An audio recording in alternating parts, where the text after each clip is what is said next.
friends, it's Danny here, and today I am stopping by to share the last video in my Craft Fair Projects 2024 series. Today we're going to be putting together one of these fun treat boxes, which the die is from Trinity Stamps. I'll show you that in a minute. I didn't make a ton of these because they're kind of bulkier and take up more space, but I do like the ones that I have created. This one uses the, I think it's called the, oh my goodness, I just lost what it's called. I'll pop it on the screen now, like Christmas add-on or gingerbread house add-on, something like that, which I think is really neat. At the time that I put this together, I hadn't gotten the Trinity Stamps rip and stick tape sheets. I think doing it again, that would make it easier because these pieces are really tiny. But I do love how it turned out. And then I also have the spooky add-on set. And this just, I love it. The little door opens up and there's the little ghost inside. I used a stencil from Craft and Kimmy, I think it was. And then some dies from my stash to really make this one a spooky Halloween one. And I will show, I guess I can open this one up. It does have quite a bit of space inside for a little gift or candy, a gift card, whatever you wanted to add in there. I made this one a long time ago, but it's it's the shaker add-on from Trinity Stamps, so you can make like a shaker box, and you still have lots of room inside this one as well. Just a little bit is gone from that shaker box, but it will hold quite a bit.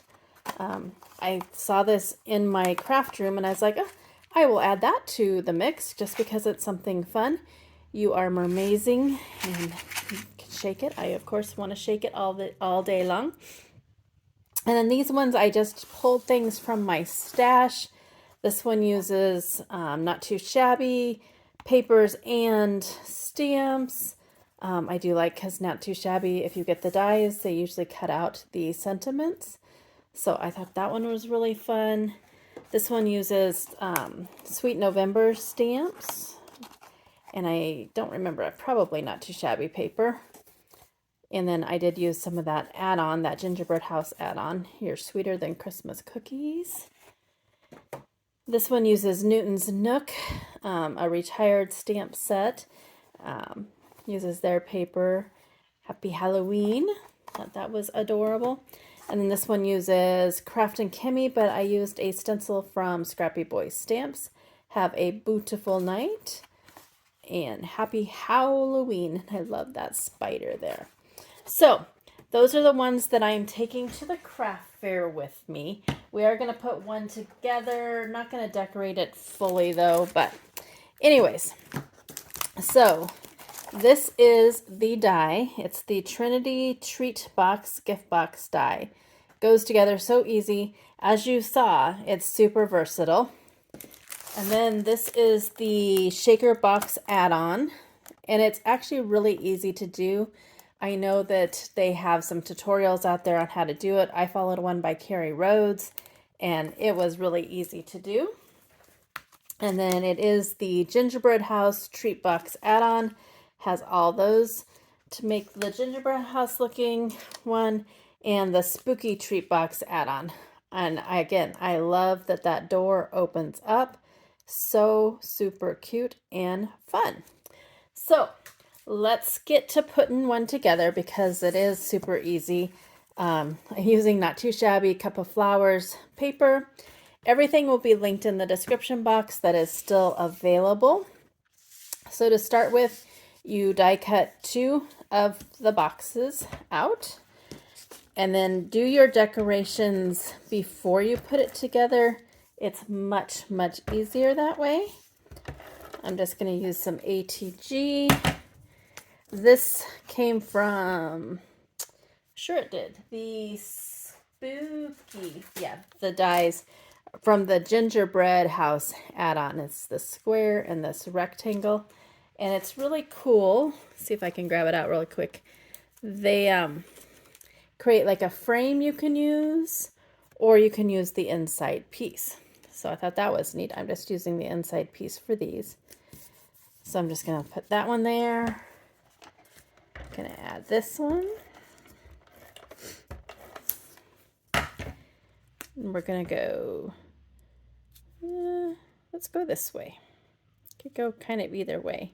I'm going to go that way. Do it on this side as well.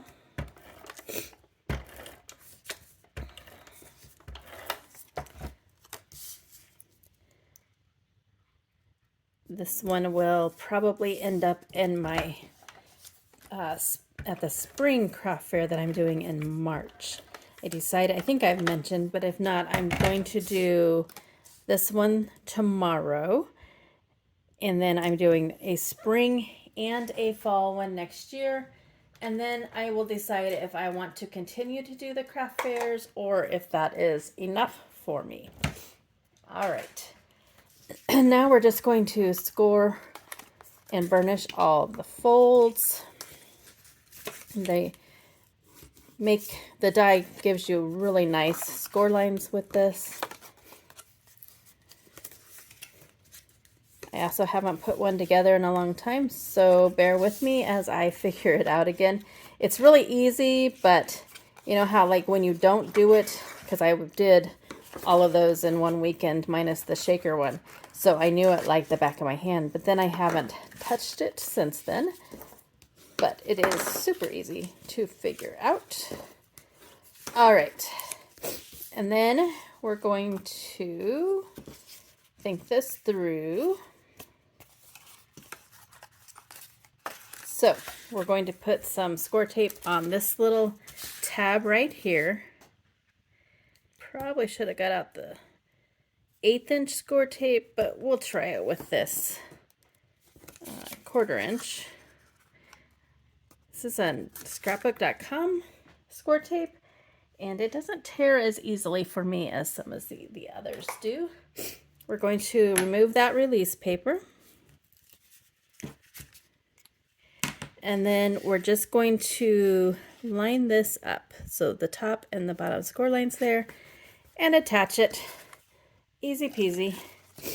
And then we're going to put some score tape on this little tab here.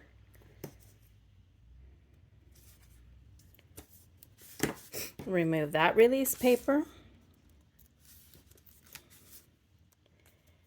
And then I found it easier just to fold it and press it down. And then I like to use my bone folder just to kind of make sure that it's attached. I like to fold it both ways, make sure that it's going to stay. And then this down here, you can do multiple ways. If you want to tape it, you can. If you want to just like do the folds, you can. Whatever you want to do. On the other ones, I'm trying to think what I did. I think that I just put,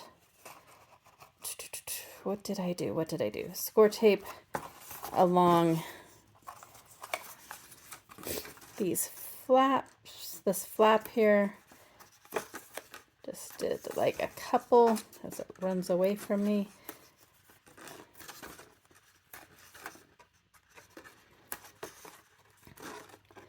And that way it's only going to adhere to that flap and not to whatever you put on the inside.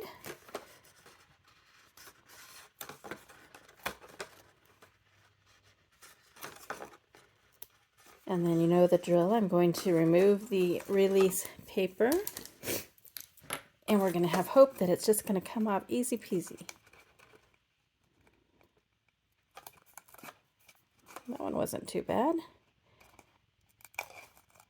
Oh, look at me go. Okay, and I'm going to do it on the other side. Careful not to set it down so it doesn't stick to my grid paper that I work on. All right.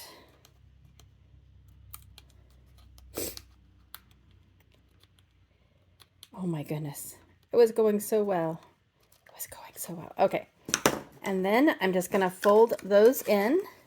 I'm going to fold down one at a time, these pieces, and then I'm going to just press from the inside to get those adhered, and then to close it, you just put those through. And there we have a cute, adorable little treat box. Again, you can decorate it however you want. You could add stamped images, you could add die cuts, sentiments. I don't know exactly what I'm going to put on this one, but I will probably do like a cactus or a plant and some sort of springy sentiment on it. But yes, there is the cute, adorable Trinity treat box. And again, there are all of those add-ons that you can get for it. A fabulous, fabulous project and super, super duper easy to put together. All right. Thank you so much for stopping by today, and thank you so much for stopping by for my Craft Fair 2024 project series. Had a lot of fun with this.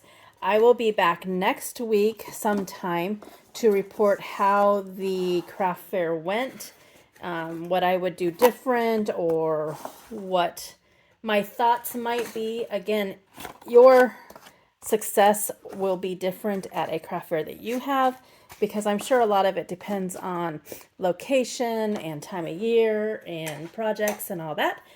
But until my next video, go do something for yourself and go get crafty. Bye.